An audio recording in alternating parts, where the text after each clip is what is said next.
Okay, now the sort of, shall we say, super theme of the book is chapter 8, I think, is when he starts to get into this. What is a multipolar world? And he talks about Easternization. And I think we really have, as business people, we really have to start understanding what Easternization is and how it's going to affect us, and how it's going to sort of, what's it going to mean for doing business? As Canadian businesses, do we want to continue to do business in China? Do we want to continue to do business in Asia? And I think many of us, particularly those of us who study international business, are saying, yes, of course we want to keep. We absolutely want to do that. And so I think that's really interesting. Like, as globalization ends and as this multipolar world emerges, it doesn't mean that international business is ending. It just means that it's going to be radically transformed. And one of those radical transformations is that we're going to be doing business under the rules that are established to some degree in Asia. And those rules may look quite different than the rules we're playing by here. And so how are we going to manage that? And that sort of gets us to, I think, one of the central themes for our concern in this module. And obviously, this is sort of, it can be held up as the US versus China, right? And we're seeing this play out right now. We're seeing tensions in terms of trade.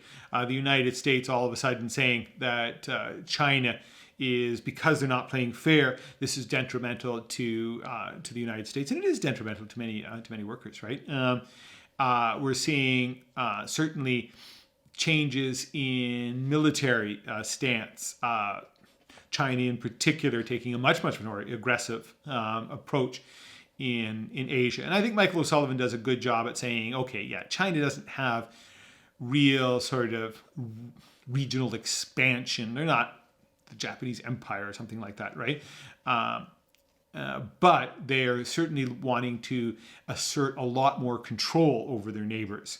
And so that's going to cause considerable tension, differences in culture, and also in terms of how we're going to approach the environment. And that's one so interesting thing about sort of the multipolar world and this sort of China versus the United States, is that many of our issues we're seeing more and more are actually global issues. Global issues, just because globalization goes away doesn't necessarily, absolutely doesn't mean that global issues are going away. And so how will this be handled, and how will this play out?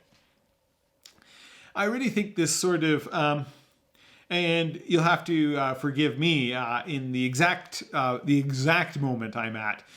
There's these swirling around of this COVID-19 conspiracy theories about this coming out of the COVID-19 coming out of some lab in Wuhan there, and escaping, and there's all kinds of crazy things going on, and you, who knows, you may be watching this and say that was true, but it certainly sets up this tension, right? That particularly on the American right, as they're trying to promote, I think, tension with China, and trying to set up this juxtaposition with China, that we're seeing things like a lot of tension over the causes and whereabouts that this coronavirus originated from. Okay, and I think the next thing that's really important for us to understand if we're doing business internationally is the sort of growing restructuring of alliances. And he mentions in the book this kind of cooperation between China, Pakistan, Iran, and Russia. Right? And from our perspective here in the West, those are all the bad guys, right? If they had just thrown Afghanistan in there somehow, right? And maybe Cuba or whatever. It's really interesting And these are countries that are obviously growing and obviously taking up a larger share of world trade and demand for energies and all of those kinds of things. And they're both going to be substantive competitors to us, as well as perhaps customers. Because, as international, even if globalization comes to an end or restructures or any of those kinds of things, we're still, as international business people, are going to be looking for customers around the world. We're still going to be able to get our goods around the world, right? Technology is not going away. Technology, if anything, is improving. But how that will play out in the political economy is important. So then he looks at this sort of quad, he calls it. It's an interesting structure. This idea of Australia, Japan, India, and the United States, and I guess you could throw Canada in on that as another sort of group of cooperation that will occur. And then he looks at the sort of smaller European countries and sort of forming together to create more clout as an alliance. And the biggest question is as these alliances form, can they coexist peacefully? Can they trade? What will that trade look like? It may be considerably less free. And so what does that do for our supply chains, right? And how will we manage our disaggregated supply chains, or maybe we re-aggregate them, right? If we go back to post World War II in Europe, there were still many multinational corporations, but you look at their structure, and their structure was considerably different than it is today, right? They didn't have a kind of globalization or like global strategy as we call it, right, or a transnational strategy as we call it. They took a much more sort of multi-domestic strategy where everything was repeated in every country because they were never so sure of what trade agreements were going to happen to trade agreements, and we may be in that time now, and so that's important for us to think about. I think one of the more provocative parts of this book is his sort of dismissal of old institutions and the argument that many of these, what he would call 20th century global institutions or international institutions, are done and are becoming less and less relevant. I can't help but agree with him. I think that's what we've been seeing more and more of this. I think in the news, certainly if we listen to the Republicans, sort of led by Donald Trump, or we look at Brexit or what's coming out of China, and there's a growing disrespect or even dismissal, there's sort of wholesale dismissal of some of these institutions. We're seeing the United Nations. Of course, we're seeing the United Nations. We have seen that for a while as being dismissed by many people on the right in the United States as this kind of talk and do nothing institution.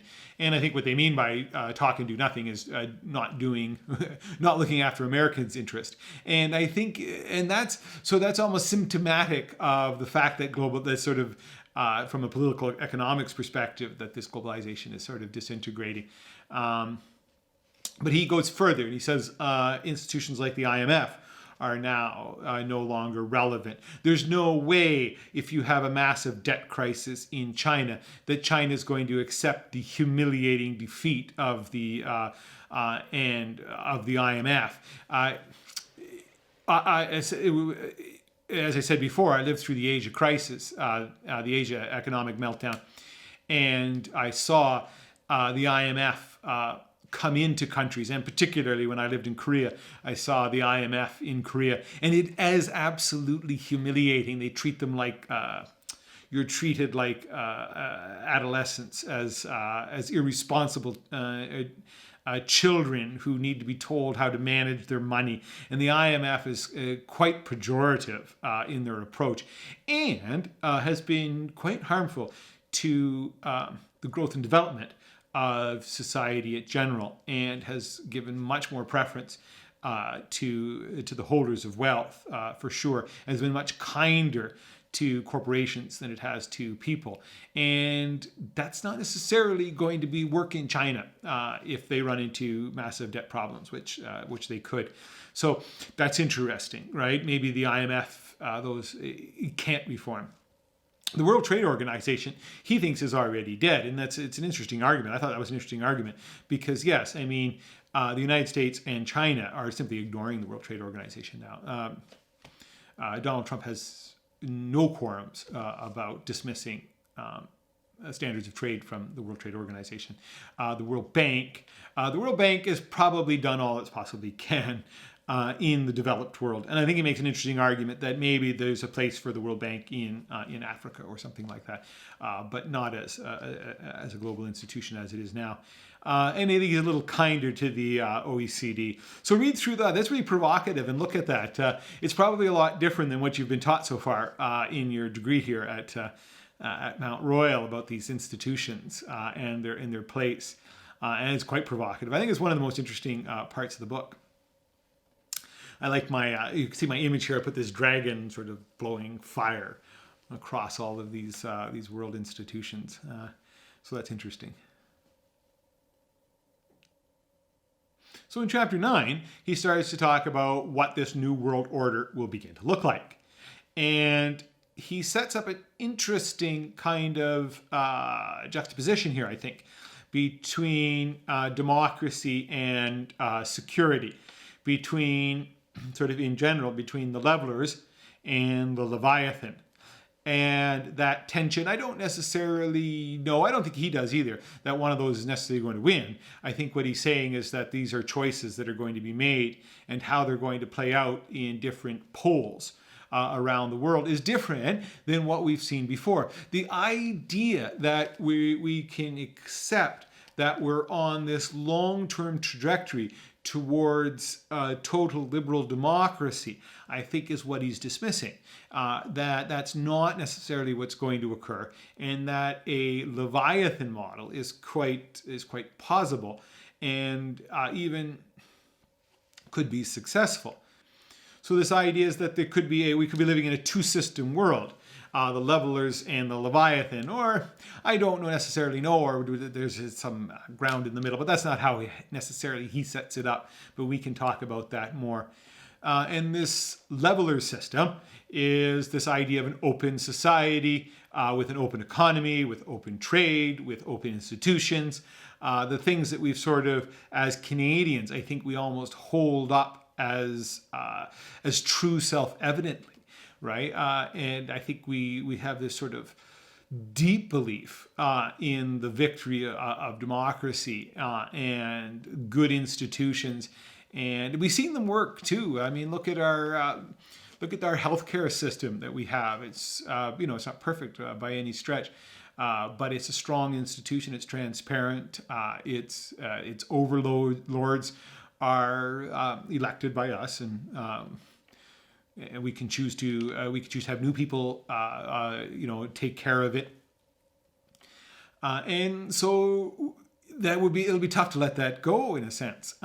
The other hand is the sort of this Leviathan model, and so just to give you a sense of what the history of the Leviathan, if you haven't taken a lot of philosophy courses, you should, but I digress. If you haven't taken a lot of philosophy courses, you may not have read Thomas Hobbes. And basically, Hobbesian idea is that the world is totally chaotic, and that we would all sort of kill each other, if you will, if left to our own devices.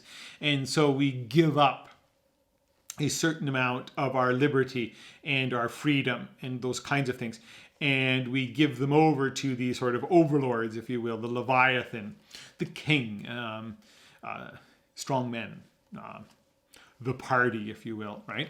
And we give them to those people, and we trade that liberty for both economic security and for security, right? For bodily security.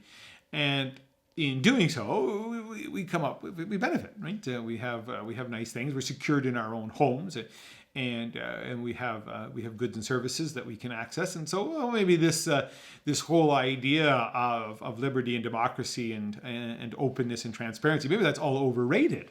Maybe we can get more stuff if we just give up some of that. Maybe we can feel safer in our homes. And this is the Chinese model, right? And it's kind of working right now.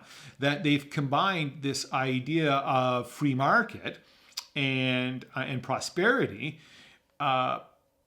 with this idea of a leviathan, of a lack of liberty. And it's we don't know how it will play out, but it's certainly China's gone from a very, very small economy relative to the size of people, a tiny economy. If you think that there was, even 60 years ago, there was 600 million people. Now there's over 1 billion people in China, and it wasn't an important economy, to the second largest economy in the world. Without any form of liberal democracy. So that's really interesting. And this is the tension. And he wants us to be very aware of this tension. And it's not what we thought in the West is there would be this sort of gradual disintegration of this kind of Leviathan model as it was replaced with our liberal democracies. And we're not necessarily seeing that. And this is going to be part of this multipolar world.